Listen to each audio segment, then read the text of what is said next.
अस्सलामुअलैकुम class, this is me Ghulam Nabi, your biology teacher. Okay dear students, आज जो topic start करने जा रहे हैं चैप्टर नंबर 5 इंजाइम्स।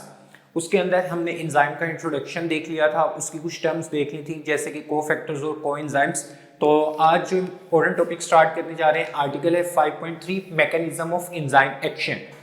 इस टॉपिक का मतलब ये है इंजाइम एक्शन, इंजाइम का काम करना, और मैकेनिज्म उसका प्रोसीजर या तरीका।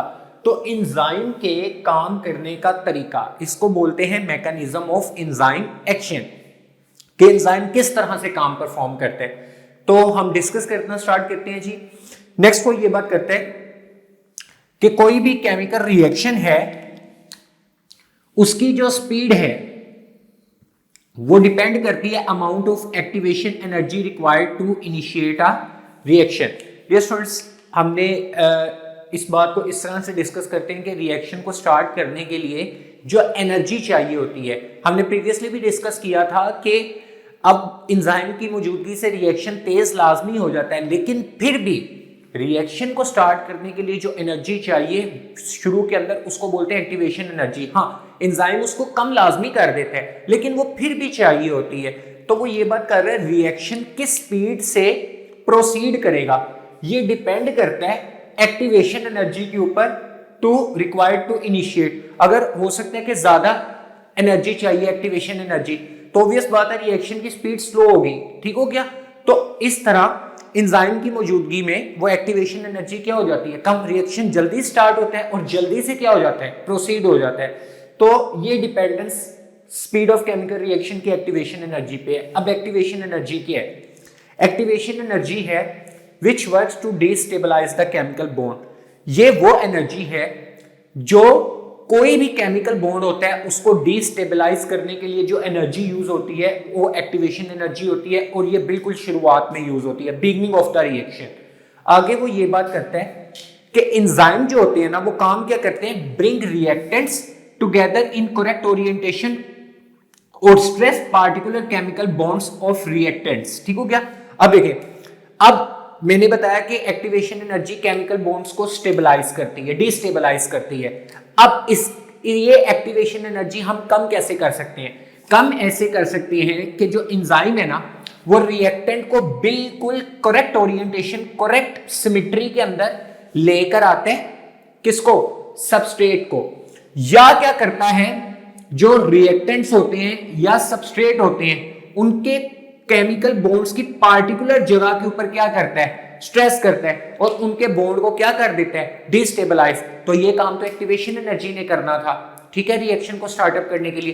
बट एंजाइम जब उस रिएक्शन में आया तो रिएक्टेंट्स के बॉन्ड्स को उसने डिस्टेबलाइज किया, ठीक है, और उसके बाद वो रिएक्टेंट को करेक्ट डायरेक्शन में या ओरिएंटेशन में लेकर आया और उसने अपने साथ क्या करवा दिया, अटैच करवा दिया। एग्जाम्पल इसी तरह, अगर वो काम एंजाइम ना करता तो रिएक्टेंट को करेक्ट ओरिएंटेशन में लाकर उस जगह पर, एक्टिव साइट पर बिठाने में जो एनर्जी लगनी थी वो थी एक्टिवेशन एनर्जी, वो अब भी लगेगी, बट एंजाइम की मौजूदगी की वजह से उसकी अमाउंट क्या हो जाएगी, कम, and reaction will proceed at a faster rate.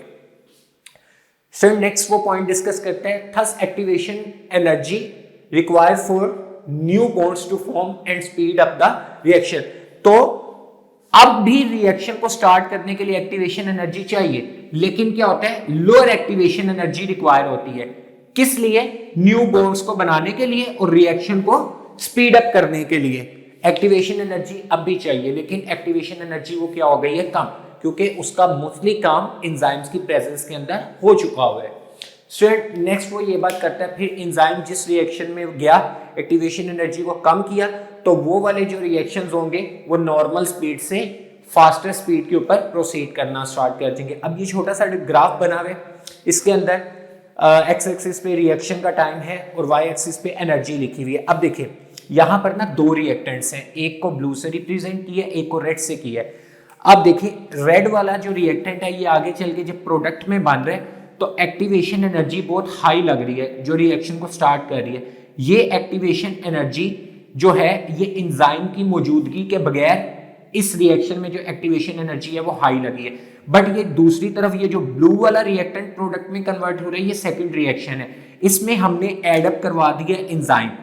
तो एंजाइम के एडअप होने की वजह से वो एक्टिवेशन एनर्जी क्या हो गई, कम हो गई। तो यही डिफरेंस जो हम ऊपर से पढ़ते आ रहे हैं उसको ग्राफिकल रिप्रेजेंटेशन में आपको बेटर अंडरस्टैंडिंग के लिए समझा दिए।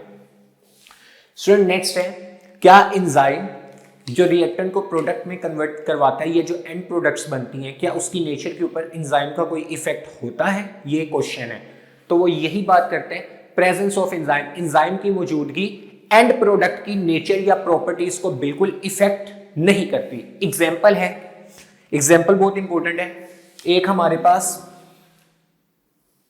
डाइसैकेराइड होते हैं, कार्बोहाइड्रेट है, उसका नाम है सबस्ट्रेट। जब हाइड्रोलाइजेशन होती है इसकी, ठीक हो गया, ब्रेकडाउन होती है, तो ये दो प्रोडक्ट्स में कन्वर्ट होते हैं। पहली प्रोडक्ट है ग्लूकोज, दूसरी प्रोडक्ट है फ्रुक्टोज, ठीक हो गया।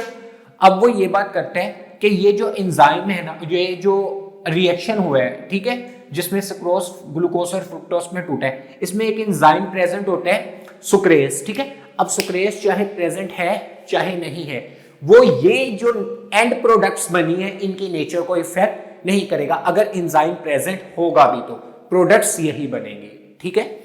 उसके बाद है मैकेनिज्म। अब एंजाइम काम कैसे करते हैं स्टूडेंट, एंजाइम की स्पेसिफिसिटी की वजह से हमने ये पहले पॉइंट पढ़ लिए कि एंजाइम स्पेसिफिक होते हैं, खास किस्म के सबस्ट्रेट को ही अपने साथ बाइंड करते हैं, ठीक है। तो स्पेसिफिसिटी की वजह से एंजाइम पहचान करते हैं स्पेसिफिक सबस्ट्रेट की। जब पहचान कर लेते हैं तो सबस्ट्रेट जो है वो बाइंड करता है एंजाइम की एक्टिव साइट पर। दूसरा पॉइंट ये डिस्कस कर लिया हमने।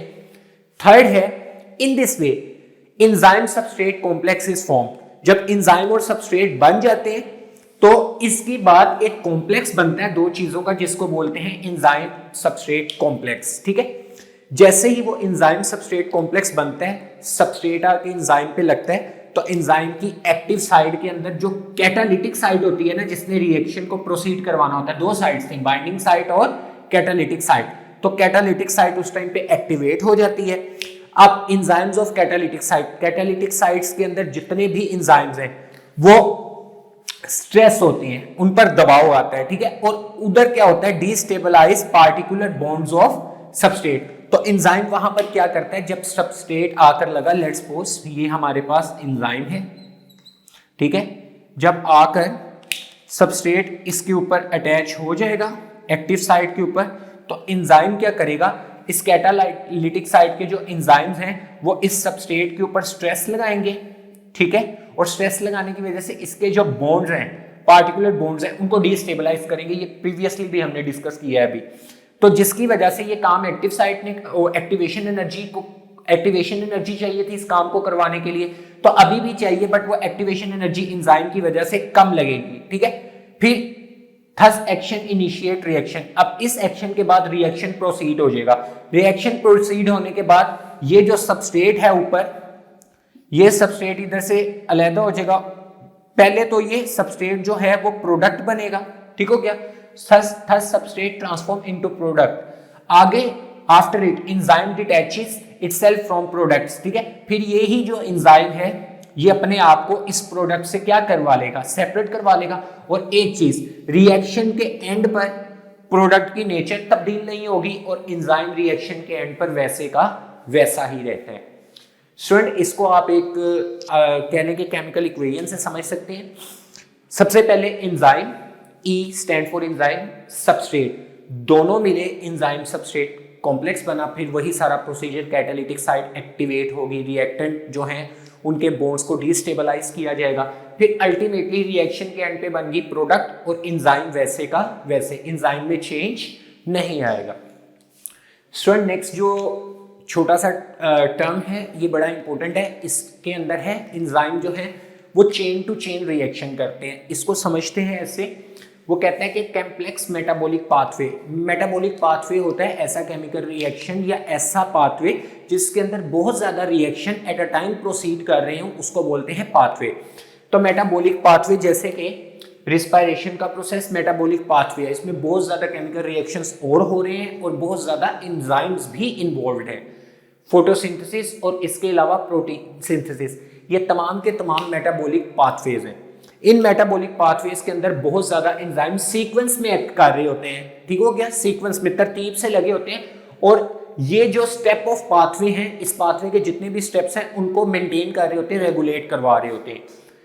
फिर वो ये बात कर रहा है successive enzymes present along their cofactors, इसमें एंजाइम बहुत ज्यादा प्रेजेंट होते हैं और हर दूसरा एंजाइम अपने साथ अपना कोफैक्टर लेकर मौजूद होता है, जो नॉन प्रोटीन पार्ट होता है उसके जो है वर्किंग को मजीद प्रोसीड करने के लिए additional non protein part enzymes को चाहिए होता है। तो एंजाइम्स मौजूद होते हैं और उनके साथ उनके कोफैक्टर्स मौजूद होते हैं। वो कहता है कि फिर ये सीरीज चलती है और अल्टीमेटली एंड प्रोडक्ट बन जाती है, और एंड प्रोडक्ट जैसे ही बनती है तो वो क्या करता है, पहला एंजाइम रुक जाता है थ्रू फीडबैक मैकेनिज्म और अल्टीमेटली रिएक्शन स्टॉप हो जाता है। अब आपने इसको यहां से समझना है, ठीक है। इसको इजीली इस फ्लो चार्ट से मैं आपको बता देता हूं। लेट्स सपोज ये हमारे पास एक मेटाबॉलिक पाथवे है, इसके अंदर ए सबस्ट्रेट है और ई जो है वो एंड प्रोडक्ट है, ए से ई बनना है, लेकिन ये डायरेक्ट नहीं बन रहा, इसके दरमियान भी कुछ प्रोडक्ट्स बन रही हैं, जिन प्रोडक्ट्स को जो दरमियान में बनती हैं उनको बोलते हैं इंटरमीडिएट प्रोडक्ट्स, और इसके अंदर बहुत ज्यादा एंजाइम्स यूज हो रहे हैं। अब लेट्स सपोज सबसे पहले ए सबस्ट्रेट था, वो रिएक्शन प्रोसीड हुआ और उसकी वजह से बी प्रोडक्ट बन गई। क्या बन गई? B product. इस रिएक्शन को प्रोसीड करवाया एंजाइम नंबर 1 ने, ठीक हो गया। फिर बी जो है उसने कन्वर्ट होने सी के अंदर, बी ने कन्वर्ट होने सी में, लेकिन ये जो एंजाइम नंबर 2 है ये इस बी प्रोडक्ट को इसने कन्वर्ट करवाना है सी में। तो ये जो बी ए वाले के लिए प्रोडक्ट थी, तो एंजाइम नंबर 2 के लिए ये बी सबस्ट्रेट है, एंजाइम नंबर 2 इस बी को एज अ सबस्ट्रेट लेगा और उसको कन्वर्ट करवा देगा प्रोडक्ट में, ठीक हो गया। फिर इसी तरह सी कन्वर्ट होने डी में, तो एंजाइम नंबर 3 के लिए ये सी प्रोडक्ट नहीं है, बल्कि वो सी को एज ए सबस्ट्रेट लेगा या रिएक्टेंट लेगा और उसको कन्वर्ट करवा देगा डी। लास्ट में E4, तो ये जो E4 एंजाइम है इसके लिए डी प्रोडक्ट नहीं है, इसको सबस्ट्रेट के तौर पे लेगा और इसको कन्वर्ट करवा देगा ई प्रोडक्ट, जो कि सबसे एंड प्रोडक्ट है हमारी एग्जांपल के मुताबिक, ठीक हो गया डियर स्टूडेंट्स। तो जब वो कहता है कि जितनी भी एंड प्रोडक्ट्स बनानी है, यहाँ पे लेट्स सपोज 500 प्रोडक्ट्स बनानी है और वो एंजाइम्स ने बना दी हैं, ठीक है, तो अल्टीमेटली क्या होगा कि यहाँ से एंजाइम नंबर 1 फर्स्ट एंजाइम है, वो फीडबैक मैकेनिज्म के जरिए अपने आप को क्या करेगा, एंजाइम नंबर 1 अपनी वर्किंग स्टॉप कर देगा। जब वो वर्किंग स्टॉप कर देगा तो फिर ये नेक्स्ट प्रोडक्ट्स नहीं बनेगी और अल्टीमेटली यहां पर आकर रिएक्शन स्टॉप हो जाएगा। तो डियर स्टूडेंट्स, ये था आज का हमारा topic, that was mechanism of enzyme action. तो होप सो आपको लेक्चर समझ आ गया हो। Student take care of yourselves. अल्लाह हाफिज।